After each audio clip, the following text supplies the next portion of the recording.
Welcome to my channel Islamic واقعات studio. بسم اللہ الرحمن الرحیم۔ السلام علیکم پیارے دوستو، رمضان میں ہم بستری کیسے کرنی چاہیے؟ رمضان میں ہم بستری کرنے کا طریقہ کیا ہے؟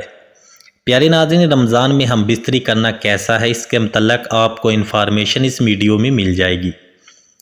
محترم ناظرین، روزے کی حالت میں بیوی کے ساتھ بوس و نکار کرنا، اس کو چومنا، اس کے ساتھ لیٹنا، اس حوالے سے ایک احادیث ہے۔ حضرت ابو ہریرہ رضی اللہ تعالیٰ عنہ بیان کرتے ہیں، رسول اللہ صلی اللہ علیہ وآلہ وسلم کی بارگاہ میں ایک شخص آیا اور روزے کے دار کے بوس و نکار کے بارے میں پوچھا تو آپ صلی اللہ علیہ وآلہ وسلم نے اسے ایسے ہی رخصت عطا فرمائی، یعنی کہ اسے بوس و نکار کی اجازت دی۔ پھر حضرت ابو ہریرہ رضی اللہ تعالیٰ عنہ فرماتے ہیں کہ ایک اور شخص تھوڑی دیر بعد آیا تو آپ صلی اللہ علیہ وسلم سے عرض کی اسی حوالے سے، تو آپ صلی اللہ علیہ وسلم نے اسے منع فرمایا۔ مطلب یہ ہوا کہ آپ صلی اللہ علیہ وآلہ وسلم اس شخص کو روزے کی حالت میں بیوی سے بوس و نکار کرنے کی اجازت دی، جبکہ آپ صلی اللہ علیہ وآلہ وسلم نے دوسرے شخص کو روزے کی حالت میں بیوی سے بوس و نکار کرنے کی اجازت نہ دی۔ تو حضرت ابو ہریرہ رضی اللہ تعالیٰ عنہ فرماتے ہیں کہ جس شخص کو روزے کی حالت میں بیوی سے بوس و نکار کرنے کی اجازت دی تھی وہ شخص بوڑھا تھا، اور جسے روزے کی حالت میں بیوی سے بوس و نکار کرنے کی اجازت نہیں دی تھی وہ ایک نوجوان تھا۔ اس احادیث کو علماء بیان کرتے ہیں کہ اپنی شہوت پر جس کو مکمل بھروسہ ہو، جس کو پکا یقین ہو کہ یہ عمل قابل حرج نہیں، تو وہ بوس و نکار کر سکتا ہے، یعنی کہ اپنی بیوی کے ساتھ لیٹ بھی سکتا ہے، اس کے ساتھ بوس و نکار بھی کر سکتا ہے، اس کے ساتھ چھیڑ خانی بھی کر سکتا ہے، یعنی کہ کسی شخص کو اس بات کا غالب غبار ہو کہ وہ بیوی کے ساتھ لیٹے گا تو اسے انزال ہوگا، یا بیوی سے بوس و نکار کرے گا تو اسے انزال ہوگا، یا پھر اس کی شہوت کی جو آگ ہے وہ زیادہ ہو جائے گی، بیوی سے بوس و نکار کرتے وقت ہم بستری کر بیٹھے گا، تو اس صورت میں بیوی کے ساتھ لیٹنا، اس کے ساتھ بوس و نکار کرنا، اس کو ترک کر دو، اس سے بچنا ہے، یہ مکروہ عمل ہے۔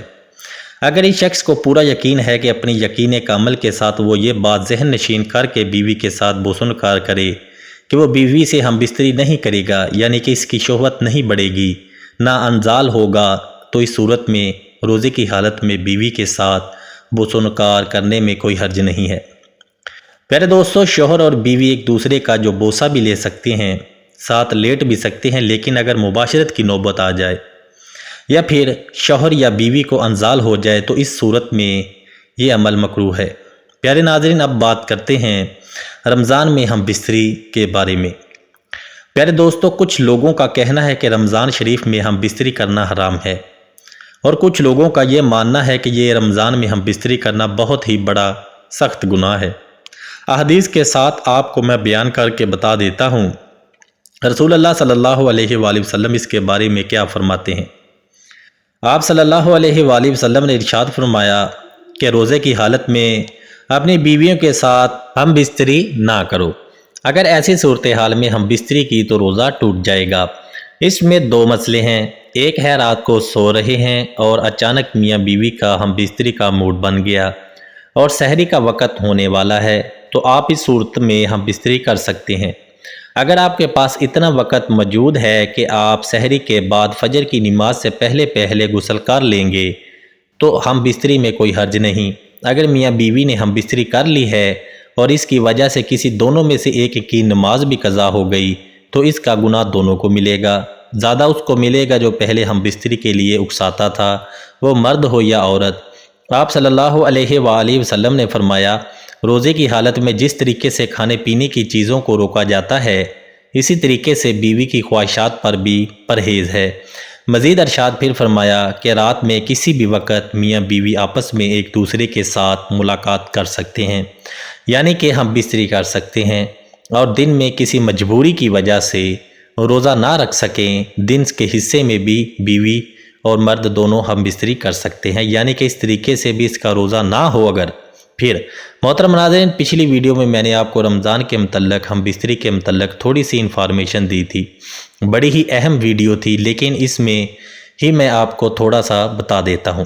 نمبر 1، پیارے دوستو، اس مہینے میں ہم بستری کرنے سے جو اولاد ہوتی ہے وہ نیک پیدا ہوتی ہے، کیونکہ رمضان کے مہینے میں اللہ پاک اپنی بے شمار رحمتیں اور نعمتیں نازل فرماتا ہے، اور اس مہینے میں زیادہ تر لوگ عبادت بھی کرتے ہیں، نماز روزہ زیادہ رکھتے ہیں، زیادہ وقت ذکر و اذکار کرتے ہیں، اور ذکر و اذکار کی وجہ سے ایک قلب جو ہے وہ روشن ہوتا ہے، ساتھ ہی ایمان بھی تازہ ہوتا ہے۔ اس لیے جو مرد کا سپریم میں نکھار پیدا ہونے سے ان کی نیک اولاد پیدا ہوتی ہے۔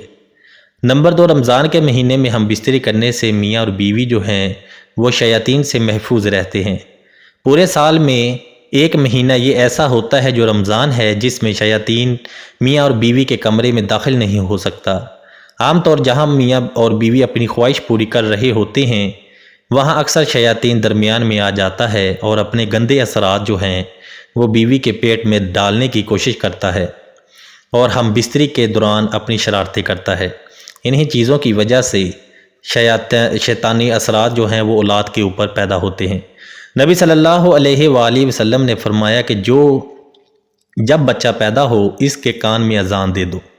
رسول اللہ صلی اللہ علیہ وآلہ وسلم نے فرمایا اذان کی آواز سن کر شیطان بھاگنا شروع کر دیتا ہے، اسی وجہ سے بچے کی پیدائش پر اس کے کان میں اذان پڑی جاتی ہے۔ نمبر 3، پیارے دوستو، نمبر 3، بیوی سے ہم بستری کرنے کی بھی عبادت ہے۔ رمضان شریف میں بیوی سے ہم بستری کرنے سے 70 گنا زیادہ ثواب ملتا ہے۔ اللہ کے پیارے نبی صلی اللہ علیہ وآلہ وسلم نے ارشاد فرمایا، رمضان کے مہینے میں جب کوئی نیکی کی جائے یا گناہ کیا جائے تو دونوں کا بدلہ 70 گنا زیادہ ملتا ہے۔ پیارے دوست، یہ تھی آج کی ویڈیو۔ اگر آپ کو میری ویڈیو سے کچھ سیکھنے کو ملا، اگر آپ کو میری ویڈیو اچھی لگی تو ویڈیو کو لائک اور چینل کو بھی سبسکرائب لازمی کر دیجئے گا۔